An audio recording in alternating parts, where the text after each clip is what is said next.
Hello, it's Parm King, and I'm excited to bring to you another guide to Curse of Strahd. This is the Bonegrinder.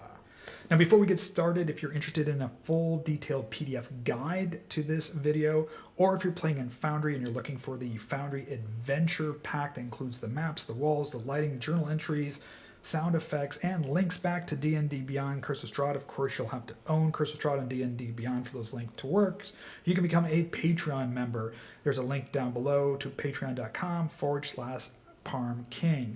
Special thanks to all my Patreon members that allow me to work and create this beautiful content for you. Now, there's several acknowledgments I need to make before we get started. First of all, a special thanks to DM Andy, who again was gracious enough to provide us a map for our Foundry Adventure Pack. We'll be just showing that map here as we go through it. And three special individuals that without them, this guide would not be what it is. These three individuals personify the best in fan content and modding for Curse of Strahd. You probably already know who they are. It's Dragon Carta, Mandy Mod, and Lunch Break Heroes. I put links down to their content on the Bonegrinder, including Lunch Break Heroes video as well, in the description down below.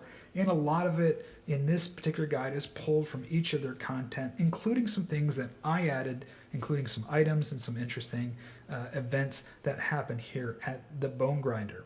Now, this video is broken down into several segments or chapters, so that you can come back and reference them and re-watch certain segments to help you out, help you out in your Bonegrinder venture. The first one is the overview and the setup for the Bonegrinder encounter. The second one is the approach. The third section is going through the actual windmill and talking about each of the floors. Fourth is the combat encounter, and last is the conclusion to this encounter. So they're all time-stamped down below if you want to go ahead and jump ahead. So let's go ahead and talk about part one, and that is the Old Windmill overview. Now, you may have heard that the Bonegrinder is this horrific, gothic, macabre place, and it's completely, seriously deadly, that has TPKs and player death. And if you heard those rumors, they are all definitely true. Now, I think Dragon Carta puts it best when he says this is like the gothic horror of Brothers Grimm, and it surely is. We're delving not into the gray morality of society. We are in the darkest realms, and we're talking about child abduction, child murder, cannibalism, and addiction. Now, these are very uncomfortable topics for some people, and I highly recommend warning players before you play Curse of Strahd that it's not just gothic horror, but there are subject matters that may be uncomfortable. Now, if you wish to sanitize Curse of Strahd to your sensibilities, please go ahead and do. However, I will be covering these 4 topics in this guide, and this is just a warning.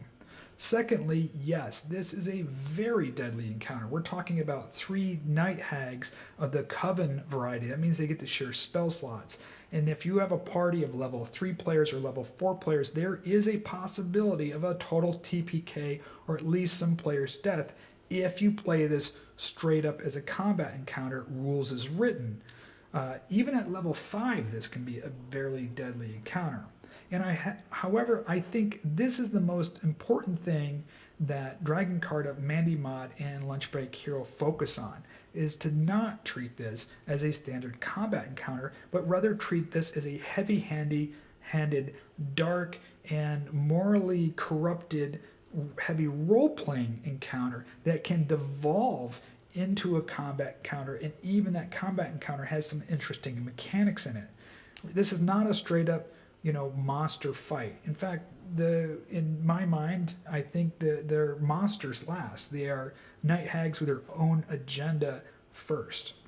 So let's talk about some of the overview here in the setup. We don't want to use the traditional naming convention that you see in Curse of Strahd. We're not going to mention the word Bonegrinder. We're not going to mention any of the other names in there that allude to darkness or horrific nature. We're just going to refer to it as the Windmill or the Old Mill on the hill.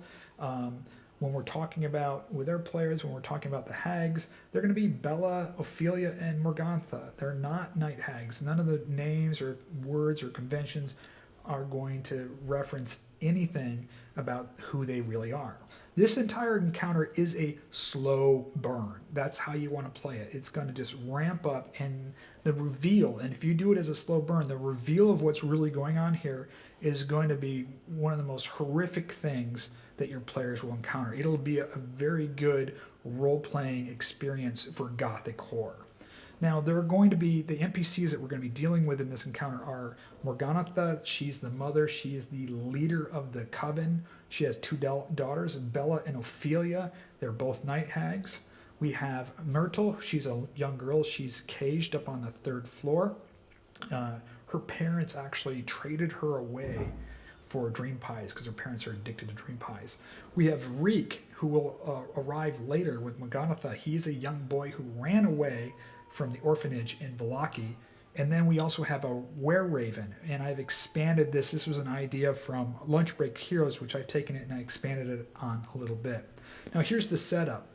In the Windmill, we only are going to find the 2 daughters and the girl. The youngest daughter, Bella, is downstairs. She's baking pies. On the 2nd floor is Ophelia. She's using the windmill grinding stone to grind children's bones into this flour to make the dream pies. And up on the 3rd floor is the little girl. She's in a cage. Morganatha and Reek are going to show up later. Now, I did put a link down here to the Green Hag Coven, just in case you want to lower the deadliness of the encounter. I think you should keep it at Night Hags. If you play this as a good role-playing encounter, it should work well. So let's go on to part 2, which is the approach. And we're going to talk about the picture that I have here in the background.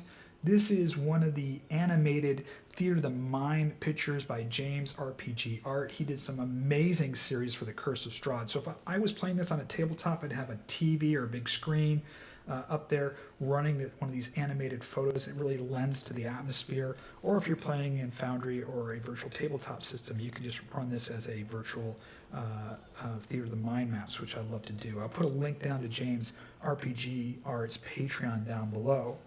So let's talk about the approach. We want to avoid giving the players the feeling that this is horrific. We want to talk about this old mill in the distance. Its sails are in tatters. It's struggling to turn. It appears to be dilapidated and in disrepair. It's seen better days. We want to make it look kind of pathetic, weak, not like something horrific. Remember, the hags are using this place to run their business. They're not turning this into some kind of horrific, haunted, windmill. This is a working windmill that the hags live at to make their dream pastries.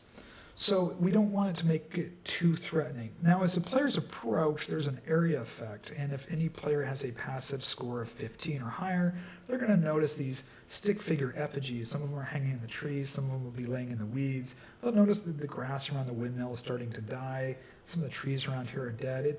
It just fits within this kind of dilapidated, forgotten windmill, like the area is not being really well taken care of. The small creatures that they do see, if any, will be like rodents and snakes in there. Now, when they approach, and you can see in James RPG Art, he has the crows flying overhead. You might be hearing in the background, I have the sound effect in Forge going, which is the creaking of the old windmill turning, and there's some crows in there as well. One of the crows is going to start crowing at the players. And if the players can understand what the crow is saying, the crow is warning them that there's danger and the crow's going to fly off. Now, this crow is actually a were-raven. This comes from Lunch Break Heroes, and it's Muriel Vinshaw. Now, I expanded on this. Muriel Vinshaw is a were-raven. She's a member of the Keepers of the Feather. That's a secret society of were-ravens that oppose Strahd. They operate kind of out of Vallaki in the Blue Water Inn. The Mardukov family are all were-ravens, which you'll soon realize if you don't already. And she won't reveal that she's a were-raven. She'll just warn the players as a crow, if they can speak to her, that there's danger and she's going to fly off. And she's going to get some more were-ravens, warn them that there's some adventurers that ventured into the mill and might be in trouble. And we'll talk about how that is incorporated into combat. But let's talk briefly about this Muriel character. Now, you're going to run into her. She's a reoccurring character. She shows back up in Berez, and she shows up in Yester Hill. Now, she's not only a spy for the Keepers of the Feather, the Were-Raven Society that I mentioned, she has a special friend. She is close friends with the herbalist who lives just outside of Loki, who actually is the Forest Fae in disguise. She's the only one that knows the herbalist is the Forest Fae, and the Forest Fae has brought her into her employ to keep an eye out on the three Fae shrines. So Muriel flies to the shrine, which is right behind the old windmill. That's the Forest Fae shrine. She flies to Berez, to the Swamp Fae shrine, and she flies to Yester Hill, to the Mountain Fae shrine, to keep an eye on those shrines, to see what's going on. Because the Forest Fae wants to restore the shrines and restore the Fae. And Muriel is just her eyes and the ears on what's going on at those shrines. So Muriel will report to the herbalist, who's the Forest Fae, that some adventurers have arrived here in Barovia. Now, later on in the campaign, she may reveal herself in Berez or Yester Hill in her true form, not as a raven, and she may even help the players in the Fae quest to help restore the Fae shrine. So she's going to be this kind of critical side character, reoccurring character that will show up again throughout the campaign. So let's go ahead to the Windmill, and we're going to bring up the beautiful map here by DM Andy. I've gone ahead and put in all the walls here that you can see. All the lighting's already done in here in this map, and the characters are in here as well. We're going to zoom right into the first floor. I put these boxes in here. These mark where if you're going to be using multi-level tokens to move the tokens to different floors of the Windmill. If you want to install that module, this is where you're going to put those multi-level token markers in there. So let's talk about the first floor here. I'm going to bring up the journal entry. Now again, if you do own Curse of Strahd on D&D Beyond and you are using the Foundry Adventure Pack here for the Bonegrinder, you can just click on this link and it'll take you right into D&D Beyond to that location if you want to use, referencing all the rules and information about this location. So I put in my own little description here.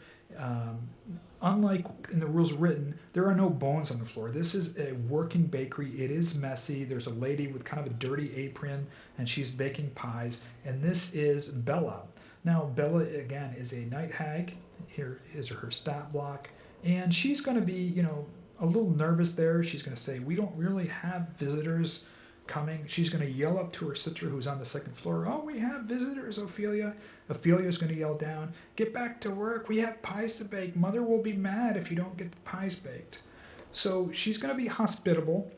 She'll try to sell some pies to the players. I put in some potential role-playing events that she might mention. Have you met my mother? The players might volunteer that, and she'll say, oh, did you buy any pies?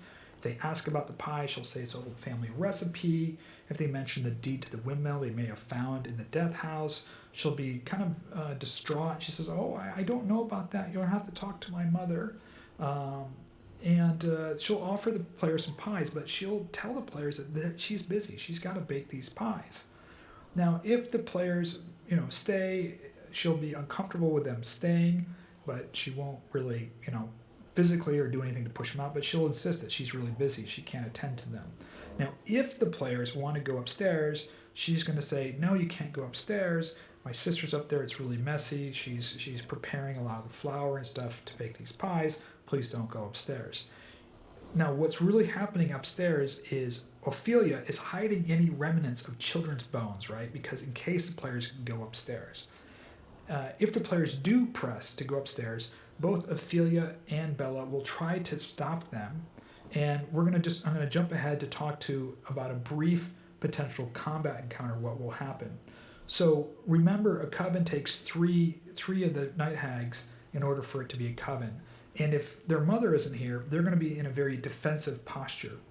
What they're going to do is they're going to try to move upstairs. Bella and Ophelia are going to try to go up to the second floor, and they're immediately going to summon 1d6 plus 1 of these dretches here on the first floor. And these dretches will appear on the first floor, anywhere from 2 to 7 of them, as a delaying tactic. See, the night hags do not want to use their spell slots. Their mother's not there. They just want to get out of here safely and freely. So they're going to escape to the second floor. If they get to the second floor and the dretches are now, engaged with the players as a delaying tactic, they will vanish to the ethereal plane, wait for their mother to show up, and then re-emerge outside the windmill with their mother.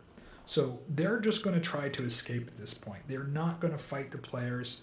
If the players do kind of overpower them, they're just going to plead for help. They're just, poor ladies trying to bake pies. They're not going to reveal that they're hags. They're going to do everything they can to escape. And again, the dretches are going to be used as a delaying tactic. Now, if the players do press them, and they do, which they will most likely disappear to the ethereal plane and deal with the dretches down below, the 2 to 7 of the dretches, they'll be able to start exploring this windmill. And we're going to go up to the second floor and just talk about the second floor. I'm just going to, let's move up to the second floor. Here it is. Again, if you use multi-level token, you'll be able to come up here. I already have the older sister Ophelia. She's up here.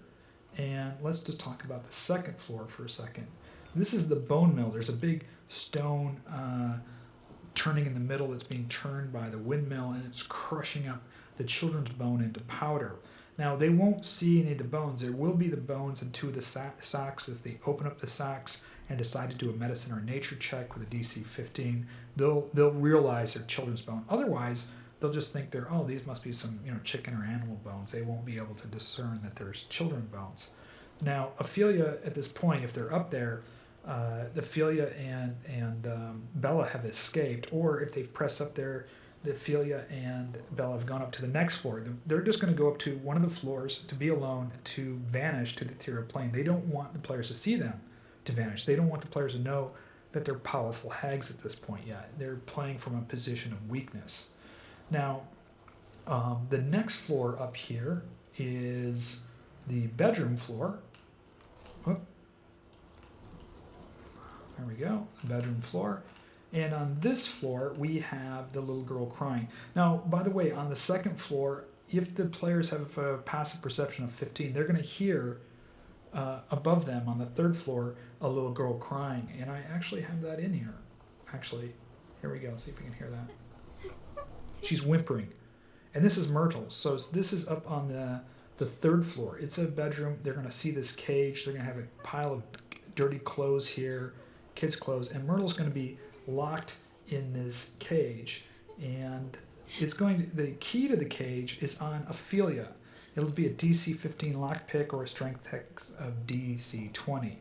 Now, if they ask this little girl, she doesn't know really what's going on. She's a 5-year-old girl. She doesn't really know what's going on in here. She's just scared she's been locked up.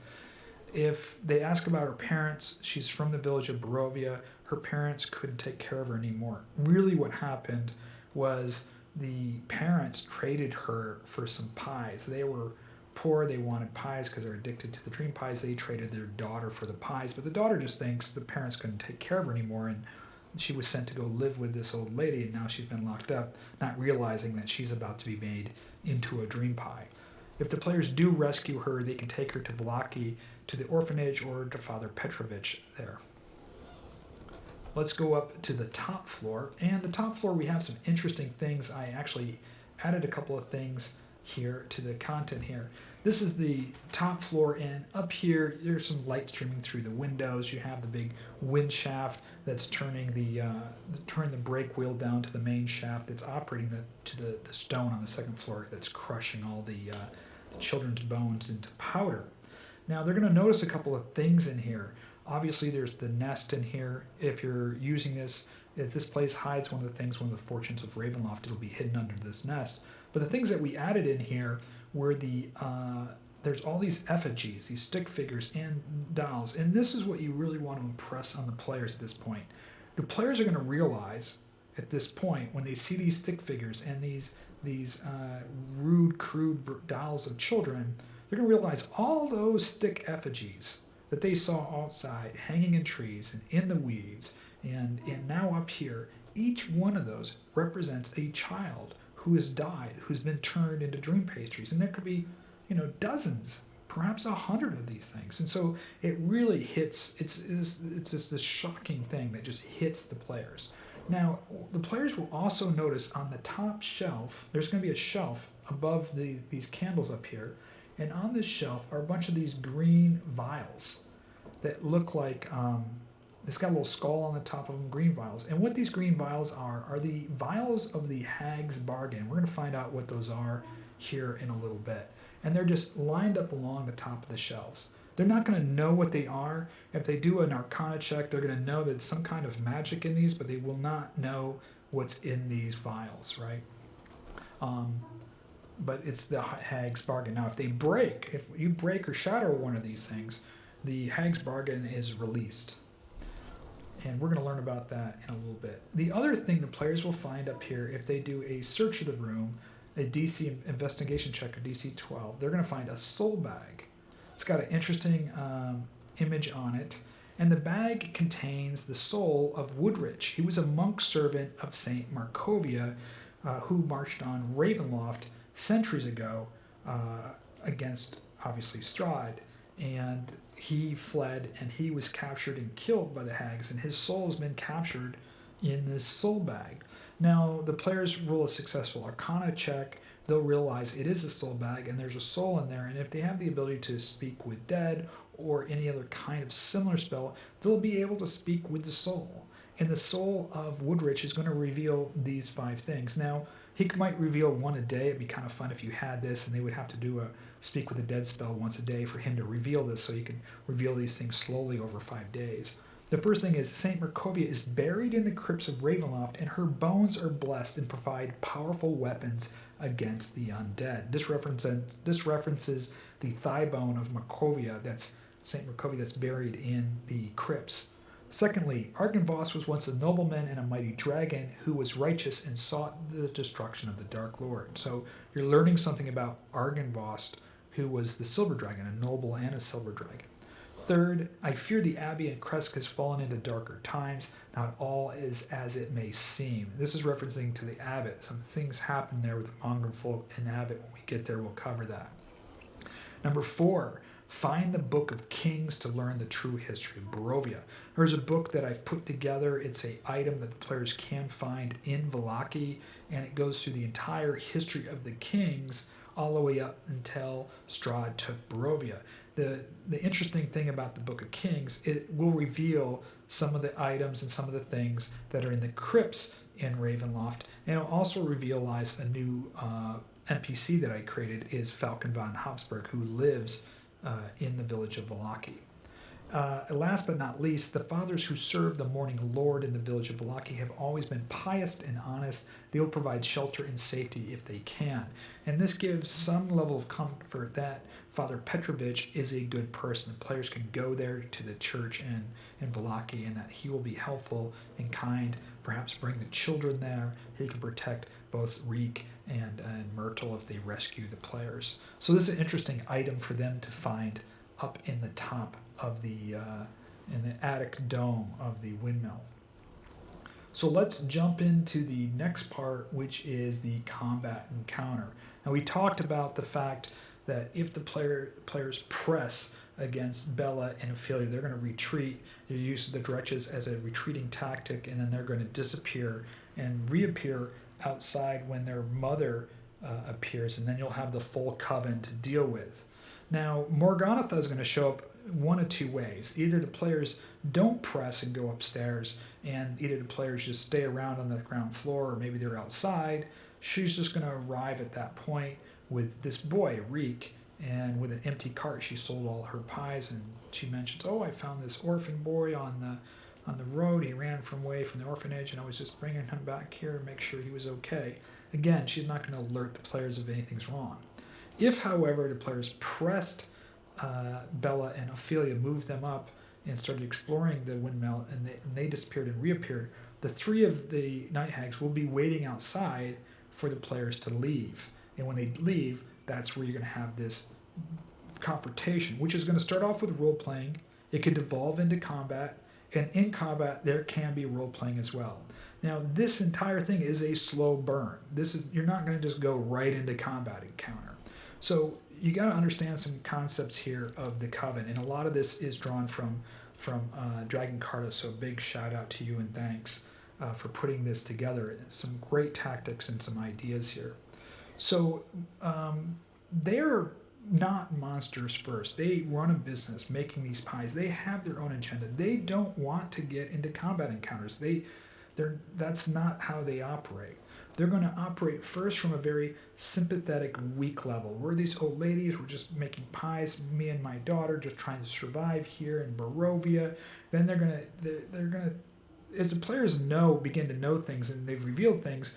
You're revealing you're peeling back this onion and kind of exposing what's really, really going on.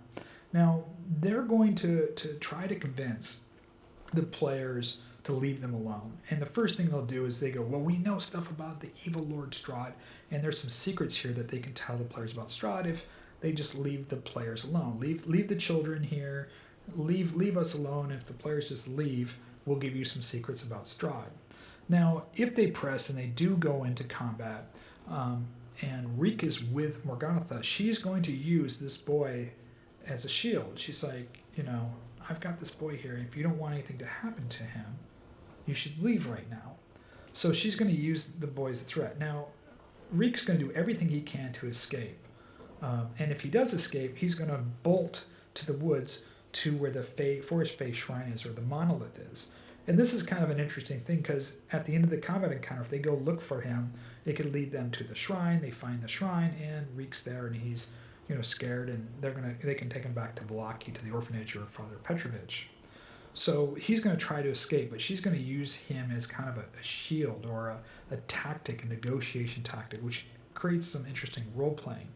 Now, the goal of the Coven is to cripple the PCs and striking a deal with them for them to sacrifice something, either one of their powers or their moral character, or to do something. They really want to corrupt these players, because as they start corrupting people, remember they have these soul bags. They like to corrupt people, corrupt people's souls. That's part of their hidden ambition, hidden agenda.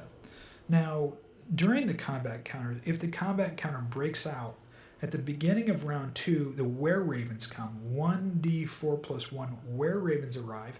They stay as ravens, and they will attack the hags with their beaks. Now, I've also included that as an alternative action, they may use their mimic as an action. And if they use their mimic as an action, they're trying to confuse or distract the hags. And one hag, if they use the mimic, one hag per round will roll a wisdom saving throw of a DC 10. If they fail the wisdom saving throw, that round, the hags on their next attack, just that hag, will be at disadvantage. So you can use this were-raven attack. The were-ravens aren't going to do a lot of damage to the night hags, but can harass them and create a delaying mechanism. If they can, one round get one hag delayed from being able to cast a spell or roll at disadvantage, that can be helpful or give the party some breathing room. So you can play this depending on your party size, party level, as a method to kind of weaken the pace a little bit if it gets too steep for your players. Now let's talk about the combat tactics. This whole section is an edited version of Dragon Cartas here. The three primary aims of the night hags are to incapacitate, intimidate, and cripple their enemies. And so the first blow that they're going to do is they're going to find the strongest combatant, the tank of the party, the fighter, the barbarian, the paladin, and they're going to attempt to cast polymorph and turn them into a toad. And this serves all three of their purposes. They're going to incapacitate one player, they're going to intimidate the entire party, letting them know you probably bit off more than you can chew, and they've crippled the party by crippling their tank. And this can result immediately going back into roleplay at this point. Hey, he's a toad, and it's time for you guys to back off at this point. So remember, when you're doing combat encounters, it's just not just throwing dice, casting spell, and whacking swords. Inject some role-playing, inject some pauses in there. It doesn't have to just be this constant, turn action role-playing. This is a great encounter to weave role-playing and negotiation into the combat. Now, whenever possible, the hags will cast Bestow Curse at level 5 spell slot and Hold Person at a level 4 spell slot. And this is really important. I think this is brilliant on Dragon Carta's part. If there's a magic user, because the Coven shares spell slots, they're going to keep and reserve all their level 3 spell slots for as long as they can to use counterspell when necessary. So they're going to really nerf down that magic user if they're able to do that. Now here's the list of spells. They're bold and also italicized, recommending certain spells that they'll be favorable in a combat. There's a section in here too that talks about if they're fighting against a larger party or a party at a higher level, about some more aggressive techniques. They're going to get more aggressive if the party is stronger or bigger.